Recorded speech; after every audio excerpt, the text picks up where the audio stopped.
Welcome to the deep dive.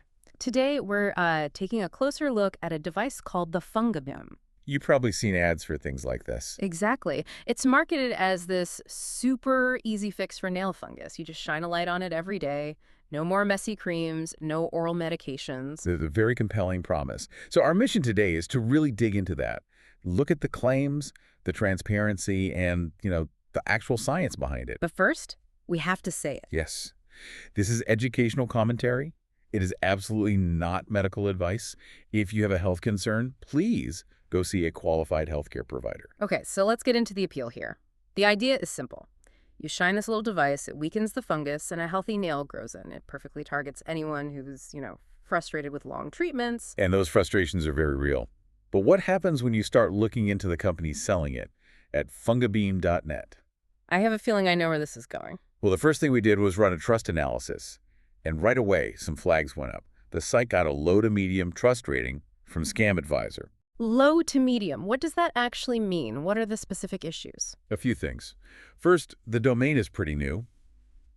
And maybe more importantly, the owner's identity is hidden on the registry. So you don't know who's actually behind it. Exactly. And when you combine that with very low web traffic, it just raises questions about accountability. There's Right. no real public footprint here. And what about reviews? I mean, if people are using it, they must be talking about it somewhere. You'd think so. But we checked major platforms like Trustpilot, and we couldn't find any verified reviews from actual buyers. Not positive, not negative. Nothing. So it's almost impossible to know if people are even receiving the product, let alone if it works. Pretty much. And it gets a little more concerning when you look at their marketing visuals. The before and after pictures. Right. Some independent observations noted that a few of the photos on the Fungabeam site look, well, identical to images used on other completely unrelated websites. Wow. So they could just be stock photos, not actual results from their own device. It definitely suggests a heavy reliance on marketing visuals rather than, say, unique clinical evidence. Okay, so the platform itself is shaky. Let's talk about the science. Is there any medical basis for using light therapy like this? There is, but this is where the context is so important. There are medical studies on light and laser therapy for nail infections. And then what do they find? They find that it may sometimes improve the cosmetic appearance of the nail. The key words there are may and cosmetic. So it might look a little better, but it's not actually gone. The results are very inconsistent, and it's almost never considered a full cure. The biggest issue is recurrence. Meaning the fungus comes back. It comes back Yeah. because it can survive deep under the nail plate, and even powerful clinical-grade lasers struggle with that.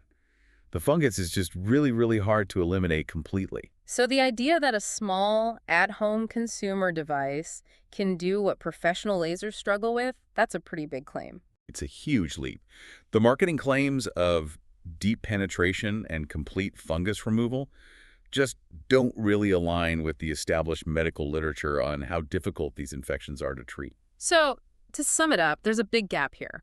The device might, provide some mild cosmetic improvement for some people. It might, but there's just not enough independent evidence to back up those stronger promises of completely clearing a moderate or severe infection. And understanding that gap between the advertising and the peer-reviewed science is, I guess, the whole point. It's everything, especially when you're making decisions about your health. Which leaves us with a final thought for you to chew on.